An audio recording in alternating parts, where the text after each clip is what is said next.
always happened. It was like Sean Brady, Nick Diaz, Ian Gary, obviously. It got all the way to fight week before it didn't happen. So I just guess, how's the last couple months been since it's been difficult? It feels like it's been a lot of start and stop for your career.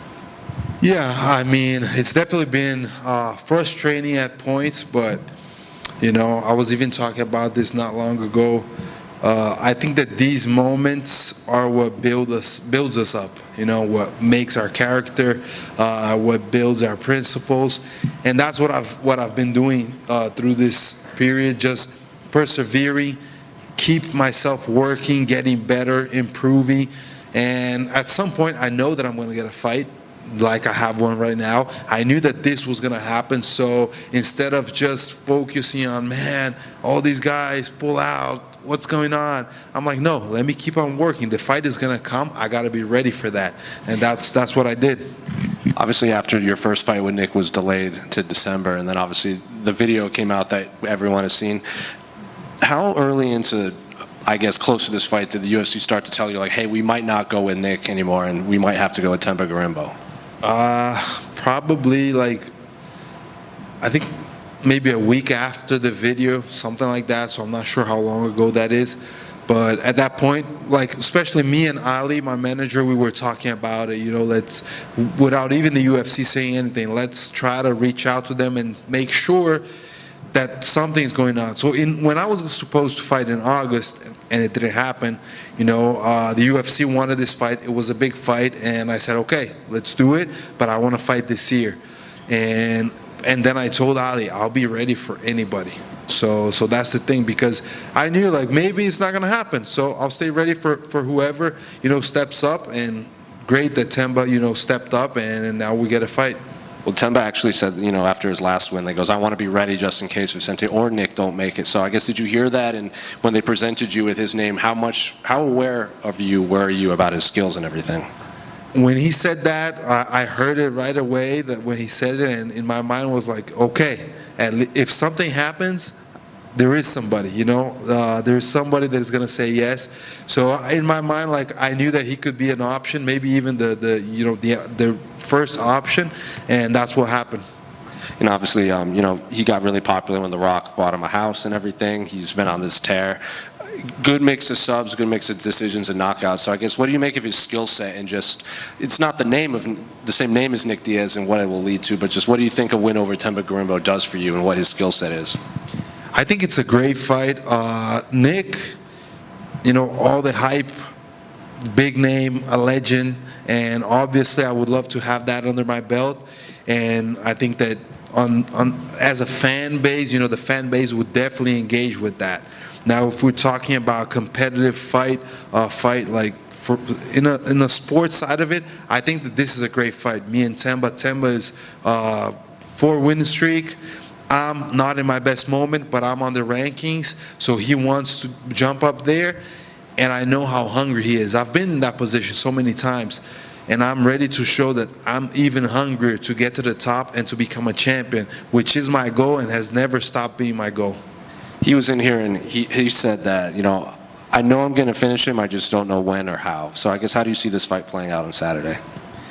Man, I am getting it finished. That's what I'm going for. I know that it's going to be a wild fight. I know how hungry I am.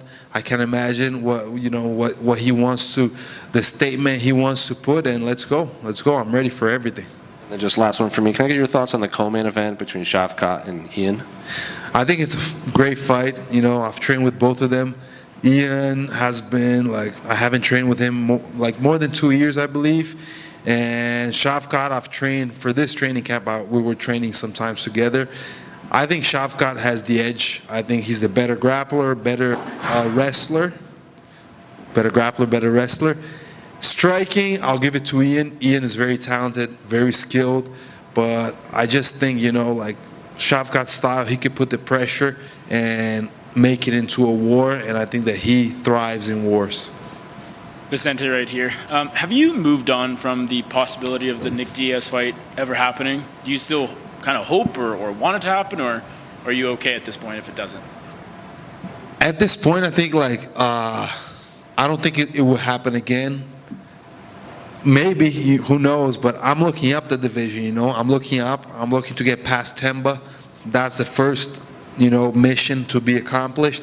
And after that, I'm looking up. So, you know, I think that the Nick fight is past. You're actually a small underdog against Themba. I don't know if you saw that. Does that surprise you, just given the fact that you're the veteran, you're the ranked fighter, you were top 5 at one point, you fought a lot of top contenders, and he's the guy kind of coming up, less proven than you. Does it surprise you to see you with the plus next to your name?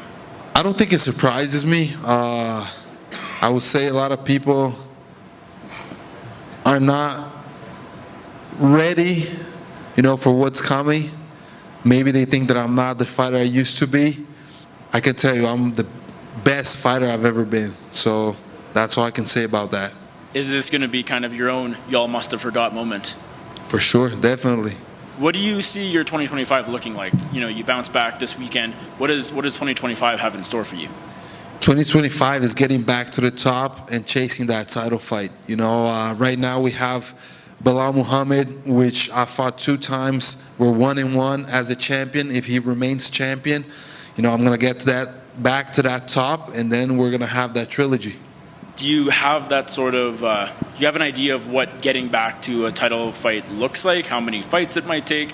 Do you kind of have a laser vision kind of what that might be? Not really. I don't have, like, I don't know the fights after this one. My focus is this fight, and man, you know, I gotta focus on this. I got a big fight to have this Saturday, and that's where I am. Vicente, your close training partner and friend Gilbert Burns, he's been killing it with this podcast. You're someone that knows him better than anyone. What's the funniest Gilbert Burns story you got? I don't know. Gilbert is here somewhere, right there. Look, he's back there. Funniest? Man, I don't know. There are many funny stories. I would say, like, let me think. A story that I can tell. I don't know, just in general, like, training has always been very fun, and whenever, like, I've gotten so many times trained in Florida when I lived in Brazil, and we would hang out on his house. Like, I would stay on his house, and he would go to Brasilia, where I used to live, and he would stay in my house, and that has always, like, been, you know, a real brotherhood. I don't have brothers, like, as real brothers, but for me, he is, you know, my older brother. I've always had, you know, a lot of love for him, and I think that's it. You know, what's fun about us is this, just having a great time together and really being there for each other. Love that. And you're also half Chilean. Are there any Chilean traditions that you bring into your fighting career and life?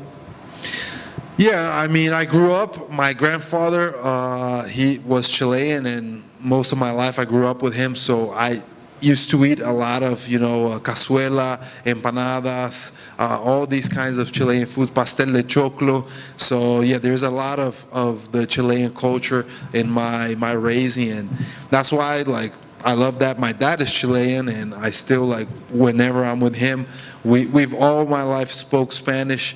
I have family in Chile, so it's a big part of my culture, my family, my heritage, and that's why I always, you know, talk about them. I always remember Chile and also represent them.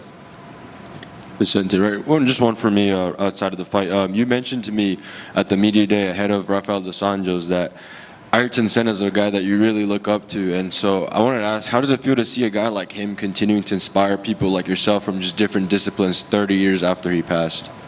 Yeah, I mean, I think that's you know what a legacy is about being able to, regardless of you know, it's timeless. You can influence, you can inspire, you know, young people that have a dream. And that it is possible for you to dream, for you to work hard, and for you to be, you know, just, you know, do and what you gotta do, you know, in a good manner. Be something positive that is gonna, you know, add to this world. That's what Ayrton Senna was for me. You know, he showed me a path where I don't gotta sell or, you know, give up what I believe, give up my principles to achieve what I want to achieve. I just got to work hard and persevere. Vicente, gracias por tomar tiempo de hablar con la prensa. ¿Cuántos ajustes se tuvieron que hacer cuando cambiaron el nombre y qué impacto tuvo con tu campamento? Algunos ajustes, no muchos, porque yo ya pensaba que eso podría pasar. Entonces estaba entrenando no solamente con personas que hacen el juego de Nick, pero también otras personas con otro estilo. Entonces yo estaba preparado para un cambio. Cuando hubo el cambio, creo que tenía más o menos 3 semanas o 2 semanas para la pelea. Entonces yo vi muchos videos de Themba y hicimos los ajustes. Entrené con las personas que tienen más o menos el tamaño y el estilo y todo listo. Muy bien. Y finalmente, cuando un peleador como usted, que está rankeado, acepta una pelea contra alguien que está tratando de escalar y subir, hay bastante riesgo y no vamos a usar la palabra temor, pero muchos peleadores quieren proteger su ranking. ¿Cuál es esa diferencia entre los nuevos y la generación tuya que aceptan cualquier duelo a cualquier hora y con cualquiera, no importando qué número tengas al lado de tu nombre? Yo creo que las más grandes victorias están en el riesgo. Así fue toda mi carrera. Muchas peleas mías eran riesgos y fueron las peleas que más me subieron en el ranking. Entonces, para mí es fácil aceptar una pelea así y me motiva también. De acuerdo, gracias y buena suerte el sábado. Gracias. Vicente, just one quick one. I just wanted to know your reaction to what fans were saying after your loss to Joaquin Buckley, accusing you of quitting and stuff, especially after all of the wars that you've put on in the cage. I mean, fans are fans, you know. Some of them are respectful and some aren't. What can we do, you know? That's why I try to just, as much as I can, show my character so people could see that, hey, sometimes it's nice just to be respectful, and that takes us much further than just trying to talk bad things about others. But, man, that fight, I could say, like, that definitely wasn't the best version of me. There was a lot of things missing, and in certain aspects, yes, I did quit. Why? I could have fought harder. I could have made different decisions. I could have done things different. At that night, I was not ready for it. So props to Buckley, and Buckley was ready. You know, I can't take nothing away from him, and you see what he's doing. I mean, he's having a great run. But that night wasn't me, and that happens, and I don't apologize for it. You know, it's part of developing, you know, and we as athletes, we step in here and we go through the risk of losing in front of thousands of people to learn, to get better, to bring you guys entertainment, and that's why I appreciate and I love the fans that love me back. Thank you. Vicente, you're coming up on 10 years in the UFC. Looking back, how crazy is it to look back at 10 years ago and you came into the UFC with a 7-5-1 record. Now you're 22-10-1. How crazy is it looking back on these last 10 years? Man, you know, when I even feel old, but I'm not old. I'm just 33 years old, so it's amazing. You know, I was absolutely blessed to get into the UFC at 23 years old. You know, I started fighting MMA at 17 professionally, and I just feel privileged, you know, to have the career I have, to still have years ahead of me, to have a healthy body, you know, so much will to fight, so much room to develop. I just think it's amazing. You know, next year I'll have 10 years in the UFC, and it's a dream come true. You know, I couldn't imagine my career would be like this when I was 15, 16, 17, starting, you know, to fight, and it's just beautiful.